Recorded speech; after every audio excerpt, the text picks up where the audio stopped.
दिल्ली में कॉकरोचों का आंदोलन अब भयानक फेज में पहुंच चुका है। 20 जुलाई का संसद मार्च याद है ना आपको? उस दिन के बाद से जो तस्वीरें और जो सच सामने आ रहे हैं वो रोंगटे खड़े करने वाले हैं। देश को अंदर से तोड़ने की हसरत पालने वाले विदेशी आका खुलकर मैदान में उतर चुके हैं। जिस जंतर मंतर को प्रदर्शन का अड्डा बनाया गया, वहां से अब एक एक करके ऐसे सबूत बाहर आ रहे हैं जिन्हें देखकर आपका खून खौल उठेगा। इस पूरे ड्रामे की पटकथा भारत में नहीं बल्कि विदेश में लिखी गई। बोस्टन से एक व्यक्ति आता है, नाम अभिजीत दिपके।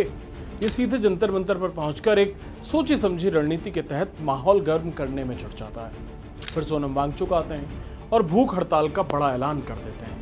इस तमाशे में अचानक से बॉलीवुड के एक्टिविस्ट पहुंचने लगे, नेता भाषणबाजी करने लगे। 25 दिनों से चल रहे इस आंदोलन में खाने पीने की कोई कमी नहीं है। पहले तो दावा किया गया कि देश भर से जंतर मंतर पर खाना पहुंच रहा है, लेकिन फिर जो सच सामने आया उसने सबके होश उड़ा दिए। संसद मार्च के बाद अचानक से जंतर मंतर पर विदेशों से पिज्जा बर्गर ऑर्डर होने लगे। जो लोग जंतर मंतर जाम करके बैठे हैं उन्हें विदेशों से महंगे महंगे फास्ट फूड भेजे जा रहे हैं। जंतर मंतर पर पहुंचे डिलीवरी बॉयज ने बताया कि उनके पास विदेशों से फोन आते हैं, ऑनलाइन पेमेंट एडवांस में कर दिया जाता है और डिलीवर करने को कहा जाता है। ये डिलीवरी किन देशों से हो रही है? बांग्लादेश, कतर, बहरीन, वही देश जहां से लगातार भारत विरोधी सुर निकलते हैं।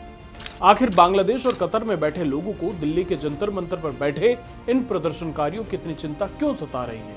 क्यों वहां से बैठकर पिज्जा बर्गर स्पॉन्सर किए जा रहे हैं?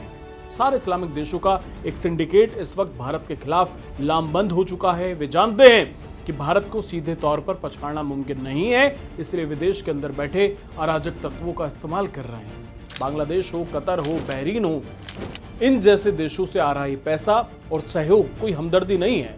जो लोग जंतर मंतर पर बैठकर छात्रों के नेता बन रहे हैं वे असल में विदेशी आकाओं की कठपुतलियां बने हुए हैं। अगर आप ये सोचते हैं कि जंतर मंतर पर चल रहा है तमाशा महज छात्र आंदोलन है तो ये बहुत बड़ी भूल होगी।